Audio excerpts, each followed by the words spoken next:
Sejam bem-vindos a mais um programa TV Social 3. Não se esqueça de acionar o sininho para futuras notificações e se inscrever no nosso canal para ajudar no nosso crescimento. Hoje vamos receber uma instituição que tem laborado durante 10 anos para ajudar pessoas a construírem um sonho. Esse projeto é Quem Ama Cuida e o entrevistado de hoje é Robson Santos. Olá, boa tarde, meu nome é Robson, sou presidente do Quem Ama Cuida. Estou aqui hoje com meu amigo Wagner e Márcio, do TV Social 3. Agradeço antemão aí o convite, meu irmão, de poder dar voz às questões sociais da nossa cidade. Robson, seja bem-vindo. É muito bom receber você aqui. Eu já quero que você fale pra gente um pouquinho sobre o Quem Ama Cuida, como surgiu e qual a finalidade dessa ONG. Tá ótimo. Quem Ama Cuida surgiu em meados de 1997, na verdade com o nome de Mundo Melhor. Um projeto criado através de amigos, né? Nós viemos aí de comunidades, onde a realidade da necessidade ela é constante. Esgoto, céu aberto, fome, falta de estudo, entre outros. E aí os amigos se juntavam naquela época, em 1997, onde eu tinha lá meus 18 anos mais ou menos, e a gente se juntava e saía pegando 1 quilo de arroz na casa de um, 1 quilo de arroz na casa de outro, né? E a nossa ideia era ajudar as pessoas que estavam necessitadas naquele primeiro momento. Depois de alguns anos, aí posso te dizer aí uns 15 anos, nós formalizamos o Quem Ama Cuida através de um instituto, onde fomos atrás de CNPJ, local, para que pudéssemos de uma forma mais profissional apresentar uma solução social. Certo. E quantas pessoas atende mensalmente o Quem Ama Cuida? Meu irmão, hoje nós estamos até com uma campanha, né? Hashtag Fome Não. É uma das campanhas que a gente está soltando agora no Natal, que o nosso intuito é fazer arrecadação de recursos e alimentos para que a gente possa ajudar aí, em média 2 a 3 mil famílias. Isso na região do ABC. Quando a gente fala quantos ajuda, fica até complexo falar, porque hoje nós já estamos com uma campanha de mais de 10 mil famílias atendidas. Porque o Quem Ama Cuida ele não é só uma instituição social voltada para alimento ou assistencialismo efetivamente. Então hoje nós temos braços junto a faculdades, hoje junto a clínicas, junto a cabeleireiros, entre outras utilidades públicas. Então a nossa ideia é criar um ambiente e, na verdade, proporcionar uma condição para que as pessoas possam ter acesso à informação, de um modo geral. Hoje existe um slogan, a favela venceu. Com você a favela venceu? Que pena que não, meu irmão. Que pena que não. Eu não falo isso com orgulho, eu falo com muita tristeza. Como que a favela vai vencer, meu irmão, se muitas das vezes as próprias pessoas que vivem nela não se ajudam? Eu sou oriundo de uma delas, uma das maiores da nossa cidade, né? E muitas das vezes eu não sou exemplo. Como que a favela vai vencer se, infelizmente, a gente muitas das vezes investe nas drogas, mas não investe na educação? Como que a favela vai vencer que se eu investir na educação eu invisto em bebida? Como que a favela vai vencer se ainda continua tendo furtos de pessoas que são da mesma região? Não que haja ou deva haver furto em outro local, roubo. Eu digo ajudar. Então o senso, na verdade, social, ele existe. Nota que recentemente eu li uma pesquisa que dentro desse momento da pandemia, quem mais ajudou foi o pobre. Então isso nos dá força para as pessoas que atuam no social para, na verdade, continuar. Porque somos nós por nós mesmos, né? Às vezes a gente fica aguardando aí um apoio de um governo, seja do estado, municipal, federal, ele não há. Então, infelizmente, eu não consigo ver essa fala da favela venceu. A favela vai vencer, meu irmão, quando ela souber do direito, mas também do dever dela. E aí eu falo de um modo geral, o ser humano. A filantropia existe? Meu irmão, palavra estranha essa que você criou, mas existe. Existe. Quando eu cito assim filantropia, claro que é um termo jocoso, mas eu falo de pessoas que tiram proveito de uma instituição, ou que faz uma instituição de fachada para lavar dinheiro, ou para tirar proveito de quem quer que seja. Com certeza, meu irmão, e é muito triste falar sobre isso, sabe? Porque isso no âmbito geral, do social, tem muitas instituições muito sérias que alcançam vidas, assim como as nossas. Como a nossa ideia é alcançar vidas, de algum modo, proporcionar alguma oportunidade. Por outro lado, a gente sabe que existem instituições que nem existem. É só um documento para arrecadar um determinado recurso, para viabilizar algum projeto, ou seja, pessoal, ou até propriamente dito político. A instituição terceiro setor, ou não falar de um modo geral, o terceiro setor, ele tem algo ruim no sentido de ser visto nas épocas políticas como o cara que consegue angariar fundos. Ele angaria esse fundo, ele consegue reter esse recurso por ser uma instituição do terceiro setor, mas o fim daquele recurso não é o social. E essa é a nossa tristeza. Muitos políticos se aproveitam, ou na verdade até fomentam a abertura de algumas instituições, mas com outro intuito, não de alcançar as vidas, mas de fazer acesso àqueles recursos que vêm, que muitas das vezes deveria ir para a educação, para a ressocialização, e aí investem em campanhas, entre outras coisas. É um pouco triste isso falar, mas é uma realidade que acontece no meio, sim. Agora, falando como educador, você acha que a meritocracia existe para pessoas de comunidade, de baixa renda? É justo?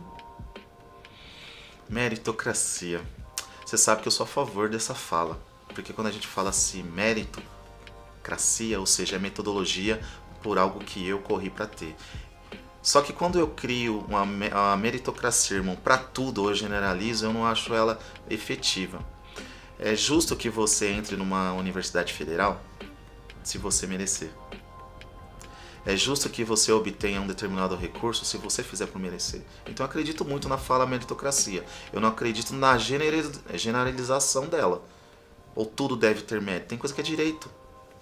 Saúde, a educação, ela é direito. Então eu não preciso fazer mérito para ter uma educação adequada. Eu não preciso fazer mérito para ter uma saúde adequada. Eu não preciso fazer mérito para ter direito à renda. Né? Recentemente nós vivemos uma pandemia, estamos vivendo ela ainda. O governo, nota que o governo está tendo agora algumas repercussões, que o governo pós-carnaval fechou São Paulo. Ok, concordo. Mas colocar as pessoas em quatro paredes não foi a solução. As pessoas precisam comer, precisam beber, precisam estudar. E eu não vi isso com bons olhos no sentido que só trancou, não deu opção. Eu vi e me encontrei com vários pais de família, meu irmão, chorando desesperado. E isso a gente está até num tema que não é um tema saudável de falar, que é o suicídio. Quantas pessoas não estão doentes mentalmente falando? Porque seu filho pediu um alimento, ele não teve. Ele não podia nem ir à rua trabalhar. Então hoje já estamos falando novamente de um carnaval no próximo ano, onde já existe uma luz amarela ou vermelha fora do nosso país dizendo que tem uma quarta onda vindo. Por outro lado, nós estamos também vendo alguns governantes, que são pessoas ponderadas, que estão cancelando o carnaval. Aí eu pergunto pra você, meu irmão, é justo? Qual é o preço de fato de uma vida? É o dinheiro? Então a gente precisa começar a pensar, a repensar alguns valores na nossa cidade, de um modo geral. Eu acredito no terceiro setor ou das questões sociais como um angariador de vidas, sim. Pessoas que abrem ou dão oportunidade para as pessoas que muitas das vezes não têm. Então eu acredito que, na verdade, se você acreditar que, de uma forma geral, a gente vive um mundo capitalista e de fato ele é, mas ele não precisa ser capitalista só voltado para o dinheiro. É necessário porque eu preciso comprar um alimento para que eu faça a doação, eu preciso comprar um carro para que a economia ande, mas nem tudo é dinheiro. Hoje nós estamos vivendo mais ou menos uma ilusão que infelizmente possa ser que nós passemos ou não algo bom, estou falando isso pós-pandemia ou não, ninguém sabe a questão que vai vir adiante. E na sua opinião, por que as instituições do terceiro setor são tão perseguidas, tão estigmatizadas? Se elas fazem o bem às pessoas. Contraditório, né? Muito contraditório. Essas perguntas você me pegou, porque eu não sei.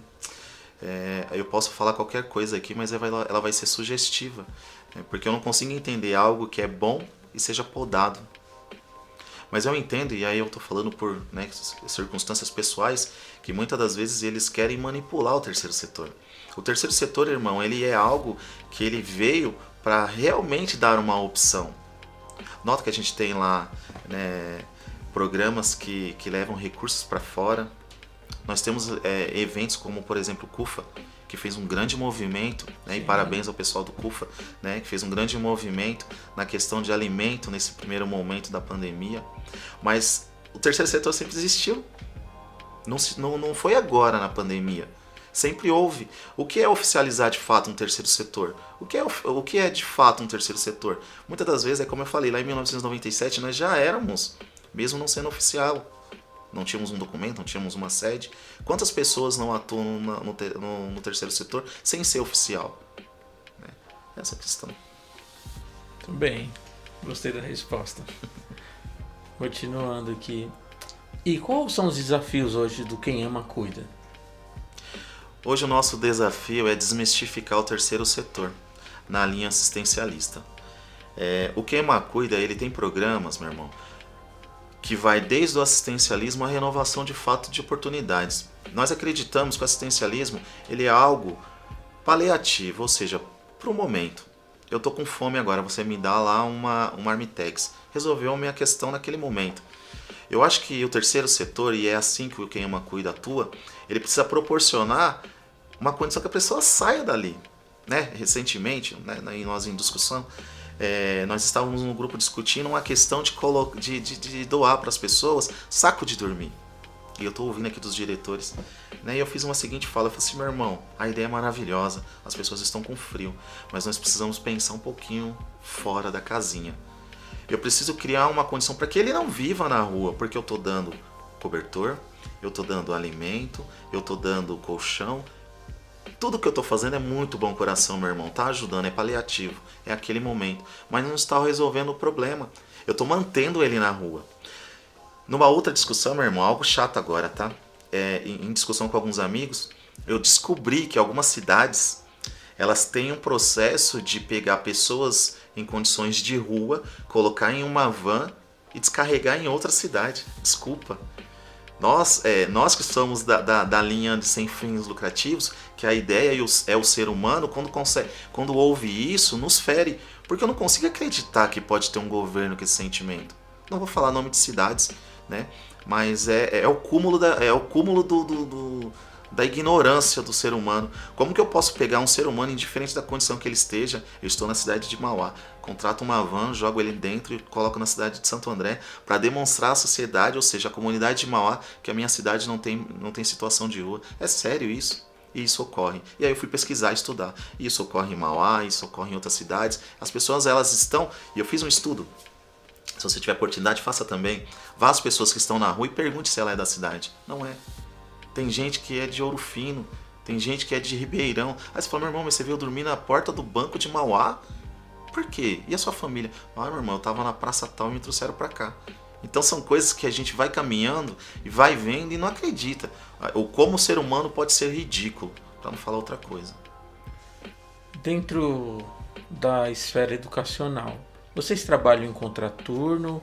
Vocês trabalham com crianças e adolescentes? Na verdade, hoje, criança e adolescente, os nossos projetos estão ligados ao esporte, tá? Hoje a nossa busca e desenvolvimento de projetos, né, para buscar recursos para desenvolver para criança efetivamente.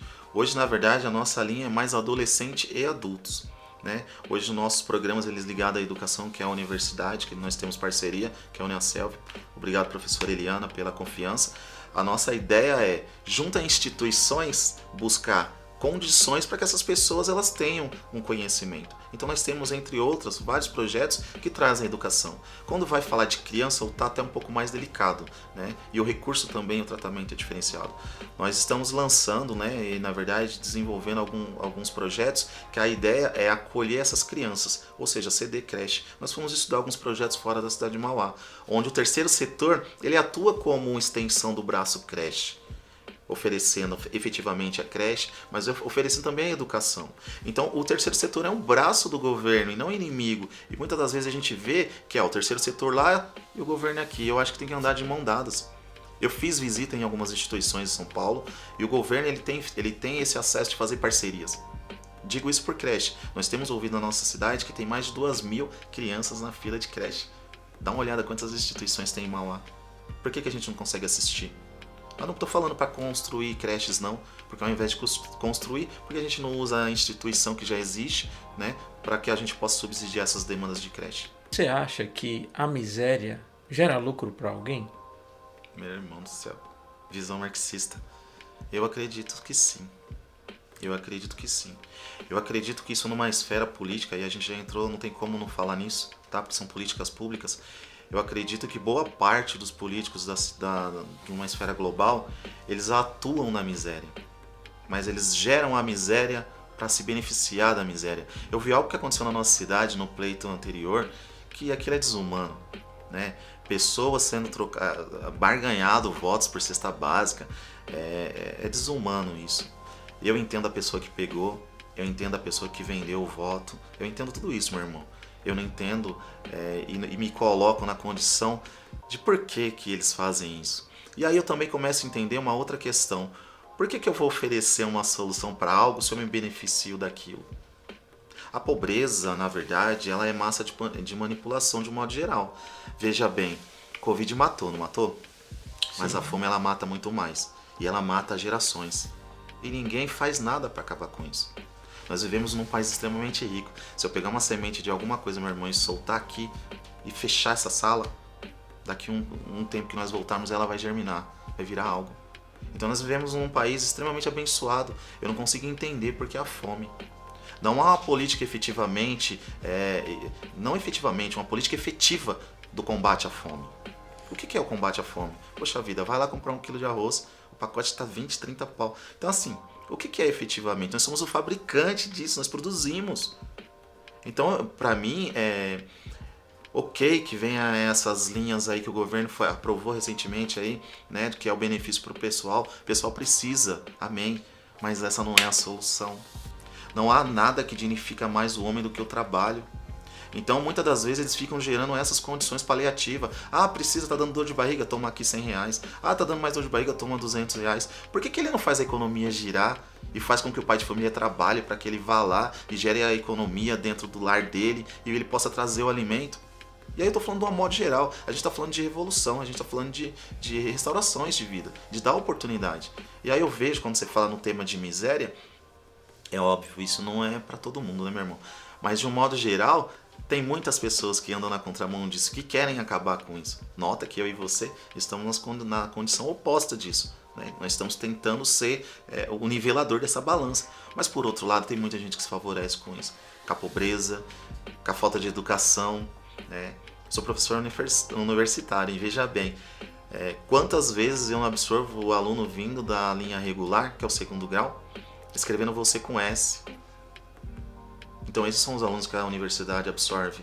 E muitas das vezes as universidades, aí estou falando de um modo geral, e aquelas são aquelas, não estou falando das sérias, tá? Aquelas que não são tão sérias, elas estão mais interessadas em vender o diploma do que propriamente formar o cidadão. Então hoje eu vejo o jovem alienado. Então a ideia do que é uma cuida é restaurar tudo isso. É proporcionar de fato oportunidade. Jovem, esse é o teu papel. Veja bem, dentro da sociedade você tem direito? Tem, mas você tem dever.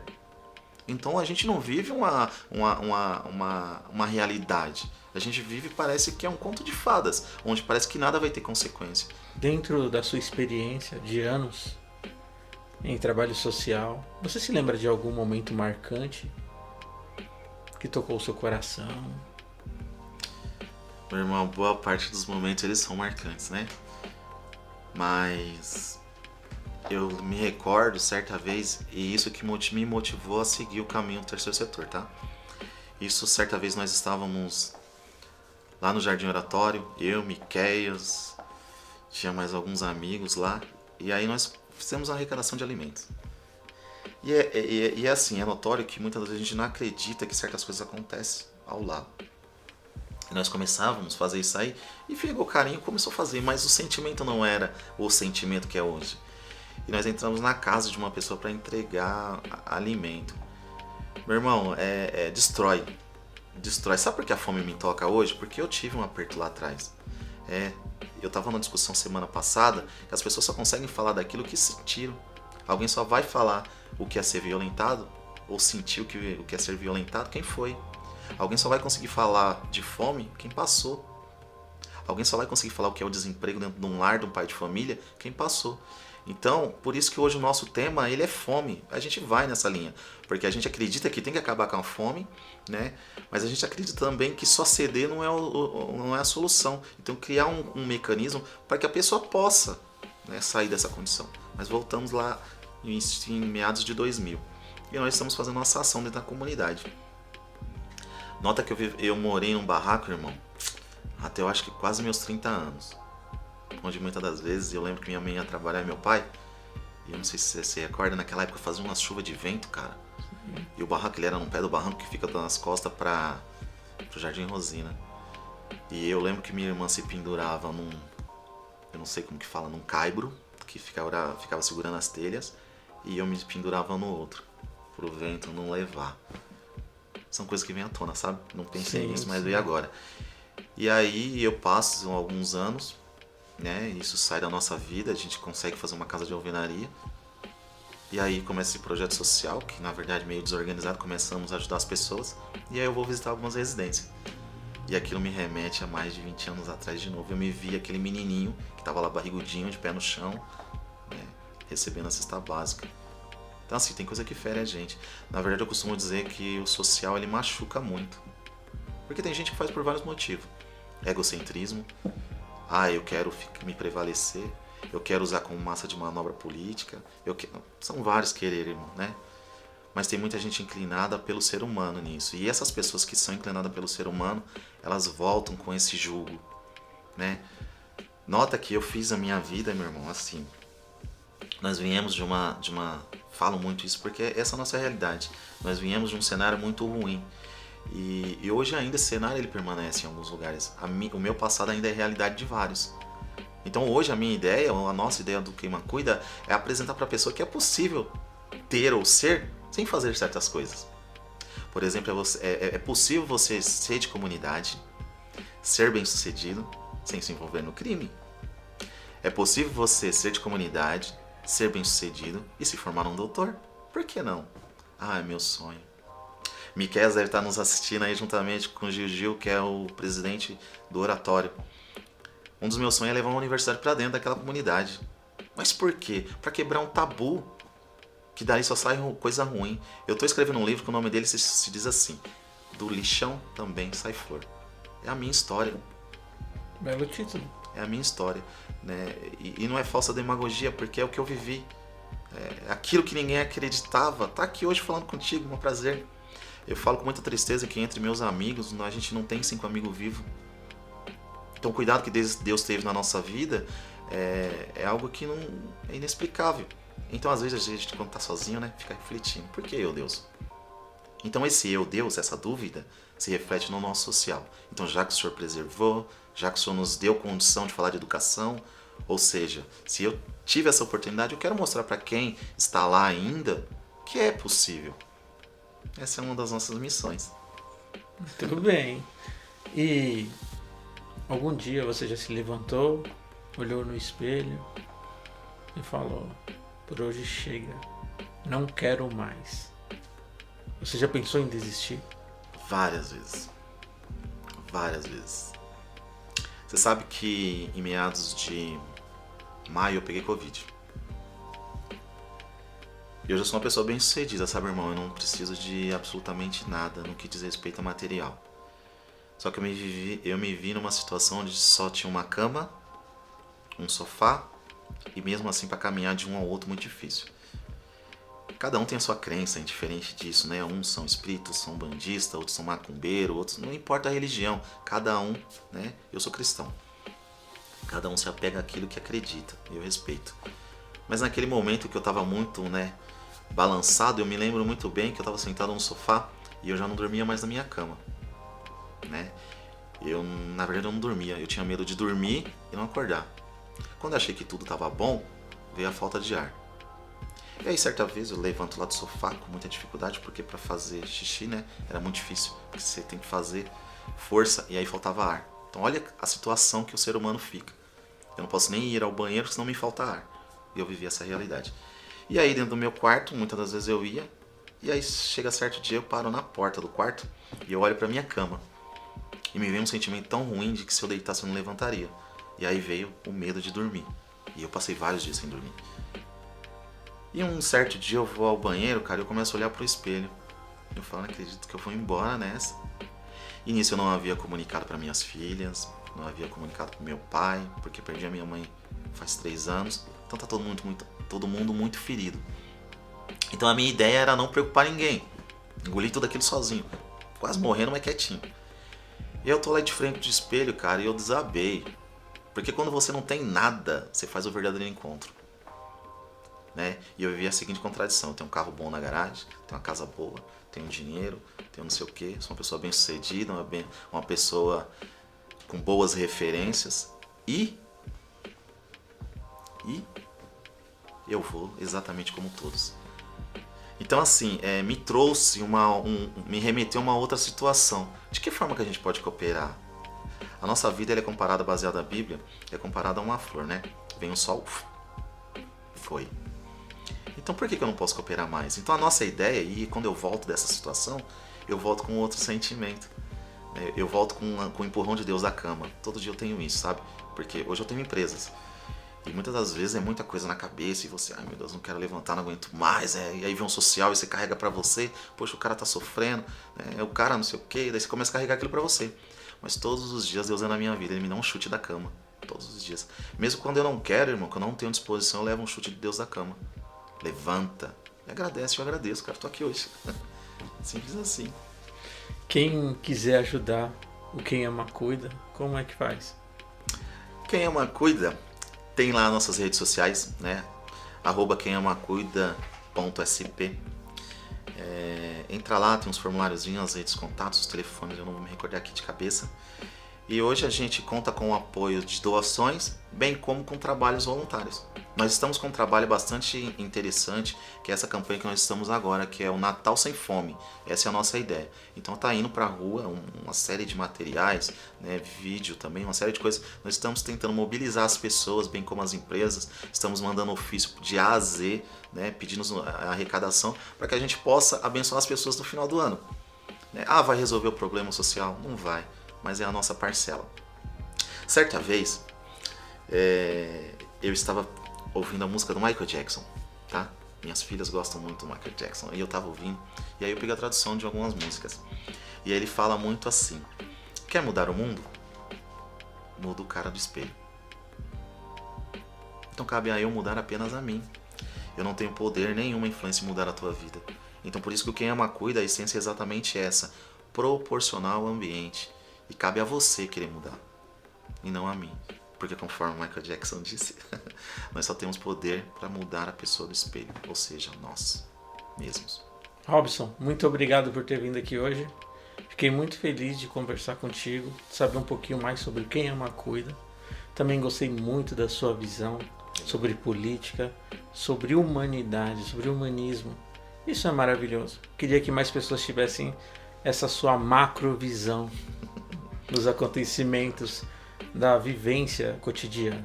Muito obrigado, Márcio, muito obrigado, Wagner, e a toda a equipe da TV Social 3. Mais uma vez estamos aqui à disposição. Se precisar da gente, quem ama, cuida. Obrigado por assistir mais um programa. E não se esqueça de acessar nossas redes sociais para as últimas novidades. Até mais!